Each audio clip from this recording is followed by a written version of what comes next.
David is to become king.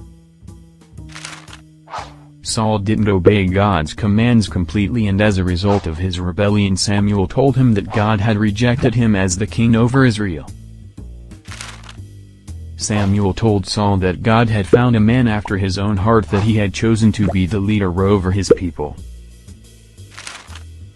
Samuel was very sad about Saul's rebellion towards God and that he had been rejected as the leader of God's people. Let's turn in our Bibles to 1 Samuel 16:1 and read what the Lord tells Samuel. It would seem that after Saul had been told that he was rejected as king over Israel, he would have repented of his rebellion towards God's commands. Samuel's response to God as he thinks of having to travel through the area where Saul lives tells us a little about Saul's heart at this time. Because Saul did not repent of his sin towards God, his actions and attitudes continued to grow more wicked. Most likely he never forgot Samuel's words that God had rejected him as king and had chosen a new king that would replace him. Saul didn't want anyone to replace him as king, so he may have kept a close eye on Samuel so that he did not choose this new king. God told Samuel to say that he is going to Bethlehem to offer a sacrifice to the Lord.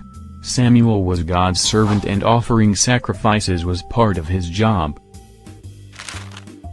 Samuel obeyed God and trusted him despite his fear of Saul. Saul chose to rebel against God and God removed his spirit from him. Saul had an evil spirit that tormented him. An evil spirit would bring all the opposite feelings that God's spirit would bring. When Samuel arrived in Bethlehem, he asked the leaders of the city and Jesse and his sons to get ready for the sacrifice. Jesse and 7 of his sons came to the sacrifice. When Samuel took one look at Eliab, Jesse's oldest son, guess what he thought? Samuel thought this man was the man God had chosen. He also saw Eliab's appearance. Eliab's appearance must have caused Samuel to think he would be a perfect fit to be king. God saw Eliab differently. God saw Eliab's heart, and whatever he saw was not what God was looking for in a king. Saul was handsome on the outside, but what kind of character did he have? He was disobedient and rebellious to God's commands. His heart was not pleasing to God. A person's character is more important than their outward beauty. When you choose friends, what is more important to you? Is it more important that they look nice and wear fashionable clothes, or do you look for character traits such as honesty, loyalty and kindness? Samuel had Jesse bring each of his sons before him. God had not chosen any of these 7 sons. This must have been confusing to Samuel, so he asks Jesse, "Are these the only sons you have?" Jesse had one more son, but he was the youngest and he was out in the fields taking care of the sheep. Sometimes we think that God only wants to use people who seem important. David was not included in the special time with Samuel to offer the sacrifice. It would seem as though his family didn't think he was all that important to invite. But that is not how God saw David.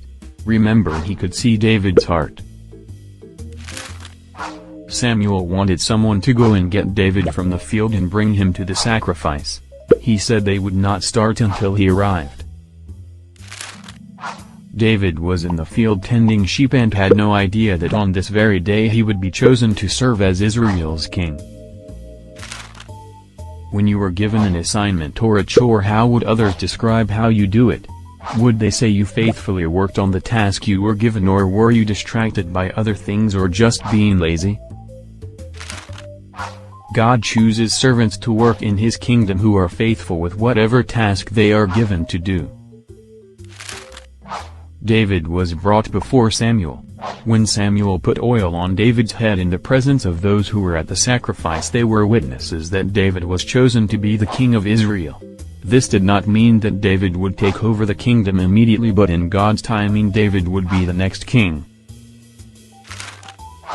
David was faithful in all the tasks he was given, and over time his reputation was known by many people.